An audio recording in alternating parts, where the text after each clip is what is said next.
You got me jumping like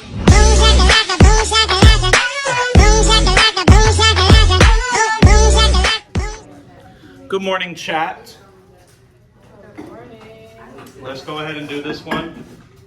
So, we are in the last section here of covalent bonding and VSEPR. Thank goodness we've made it.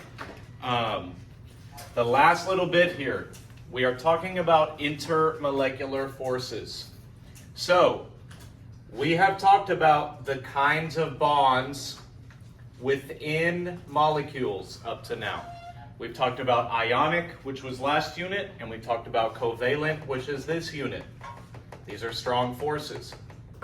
But there are also forces between the molecules, outside of the molecules, okay? Outside of the molecule. These are weaker than these, but they still have a profound effect. And we know that because even with bonds like this, it's not just individual HCl's, it's HCl's, first they're bonded to each other, then they have interactions at the more zoomed out level, and that helps form entire big giant compounds, okay? So, these are intermolecular forces. This is outside of them. Intramolecular force is within. We are talking about outside. So if you ever get confused on where we are, come back up to the top. This is between molecules, not within them. Okay.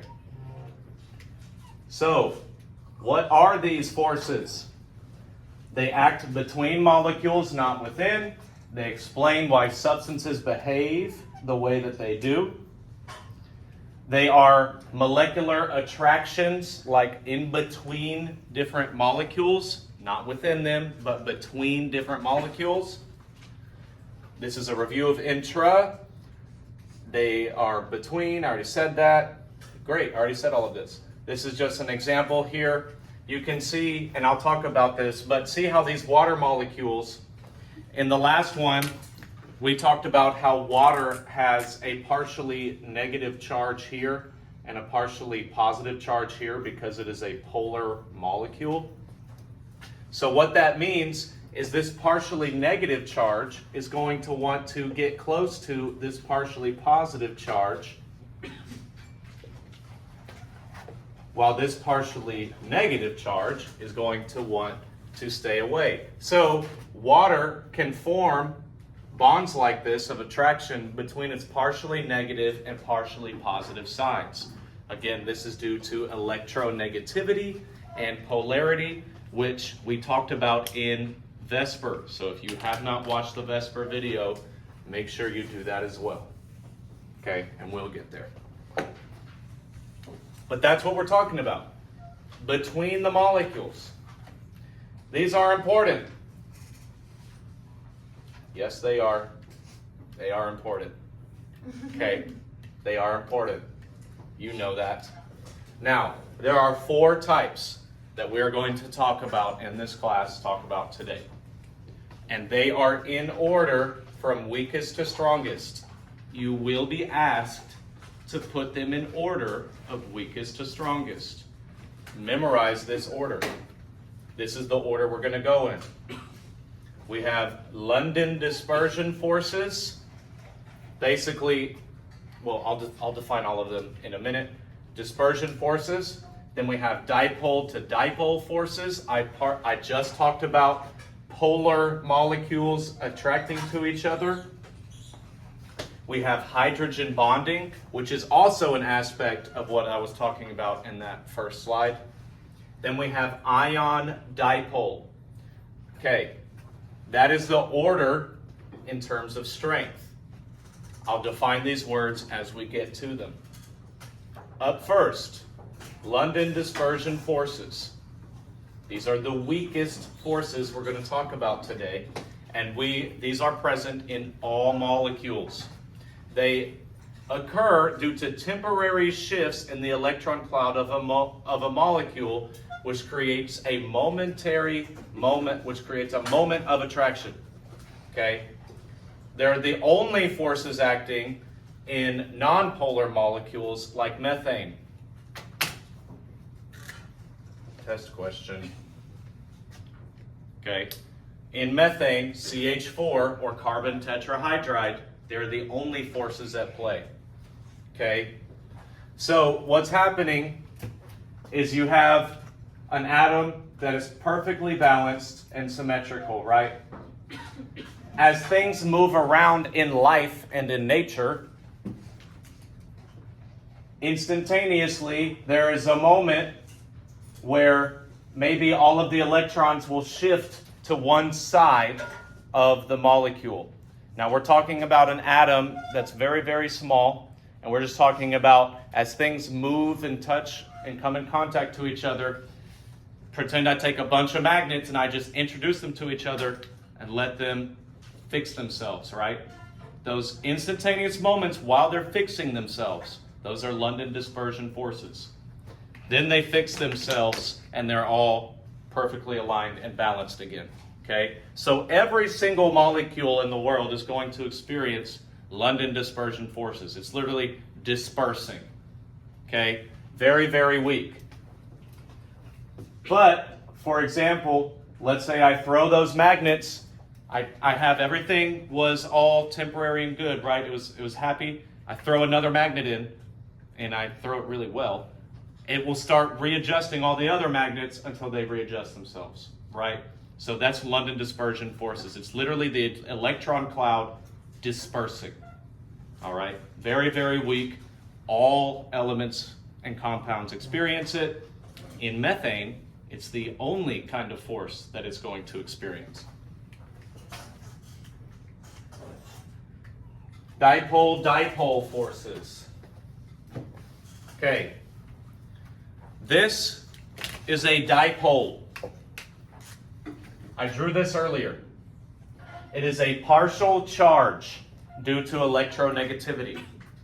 So we think about in the periodic table, the most electronegative. Wow, that's a bad table. Okay, the most electronegative, that's the trend for electronegativity, right? So with the chlorine and a hydrogen, the chlorine is much more electronegative, meaning it's pulling the electrons towards itself. So if we pretended that there's all these electrons, right? Well, we're not pretending, this is reality. So you look at, there's not very many electrons over here. They're all over here. Okay? So if all the electrons are over here, and electrons are negatively charged, then there's a partial dipole. There's a partial negative charge over here, and a partially relative positive charge over here, because no electrons are over here. They're all being pulled by the chlorine. Okay? So in polar molecules, one side is slightly positive, the other is slightly negative. So this is within one molecule. Well, when we have a big group of those molecules together, now this partial positive really wants to get close to this partial negative. Make sense? So this is a dipole-dipole attraction, where within these, you're not going to have another Cl. Let's say this is just the molecule, right? It's not going to line up like that, because this is partially negative, this is partially negative. No, it's going to much, much more prefer to bring its partially negative and have its partially, to bring its partially positive side and have its partially negative side further away like that. Okay, that is dipole-dipole forces. That is the second strongest of these forces between molecules. But we understand where they're coming from and why they're happening. So the molecules will actually stick together and float around. That's why individual molecules of HCl and whatnot aren't just going to float around. All the HCl is going to be together. Okay? Next, hydrogen bonding. This is cool. hydrogen bonding is very specific, and it is a huge aspect of why water is so important. In fact, water will have its own unit in the second semester. Okay? So not only does water have dipole-dipole going on, it also has hydrogen bonding going on. So hydrogen bonding is stronger than dipole-dipole, and it occurs when hydrogen bonds to N, O, or F. That's it. N, O, or F. That is hydrogen bonds. So H to N, O, or F. So if I tell you, does CH4 have hydrogen bonding, you should say no. Even though hydrogens are bonded to carbon, that's within the molecule. I'm talking about methane to methane. There's not hydrogen bonding there. Within the molecule, there's H to O, but on the outside of the molecule, there's also H to O. This is what we're talking about. So, H to nitrogen, oxygen, or fluorine is the only way that's going to happen. H with anything else, yes, the hydrogen is bonded to the bromine, but we're not going to have an outside the molecule force of more H's to the bromines. That's only within O and F. Does that make sense? Within the molecule is not what I'm talking about. I am not talking about this. H can do that with just about whatever it wants. I am talking about this.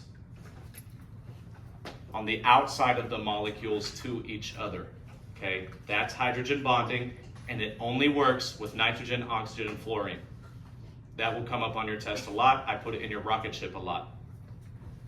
The hydrogen atoms interacts with the lone pairs. So oxygen has two lone pairs here. And hydrogen wants to get really close to those and interact with them. So water forms hydrogen bonds to itself, which is why it has a high boiling point for such a small molecule. Okay? The partial positive attracts to the partial negative, and it's an H to an O. Lots of hydrogen bonding there. Okay?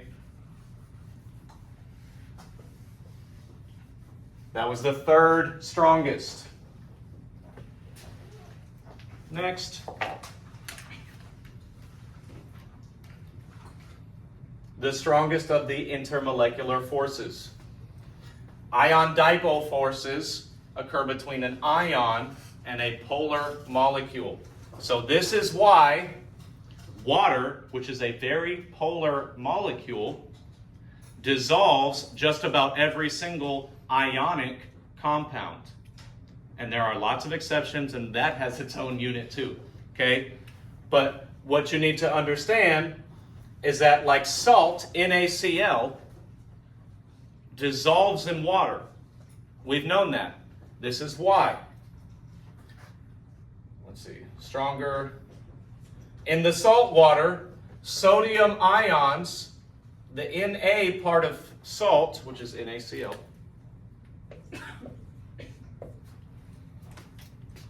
the Na part of salt is attracted to the negative end of water molecules. So you'll have to pull this up on your computer where you can see it better. But we have H2O here, partial positive charge on the H, partial negative charge on the O. And the reason this is ion dipole is because we have a dipole here, which is a partial negative charge, and we have the ion Na, which is positively charged. Na, sodium, is going to leave chlorine, and it's going to prefer to go to oxygen. And so it will be broken up. Meanwhile, chlorine wants to leave sodium, and it's going to get where its negative is with all of these H's. Now, this is not hydrogen bonding, because those H's only go with N, O, or F. But this is ion dipole, where an ion is leaving its mate So an ionic bond is leaving its mate so that it can go to the dipole, to the positive or the negative end of the molecules around it. This is how water dissolves so many things. This is why we use water to clean things. This is why water is like the building block of life, also DNA, but as we go smaller and smaller, water makes so many different molecular interactions possible. Okay? So that is ion dipole. And then it's in the name now that you know what each of the words mean. It's an ion being separated and bonding toward or moving toward a dipole, which is a partial charge on a molecule. In life, intermolecular forces are attractions between molecules, not within them. Okay? It's super important that you understand that, and they help determine physical properties of things. Water is crazy. We have a whole unit on it. That's it. That's the IMFs. So make sure you understand this. Make sure that you can loosely define each of them and that you can put them in order, and that you know that methane is only LDF, and that you know that hydrogen bonding is HNO or F.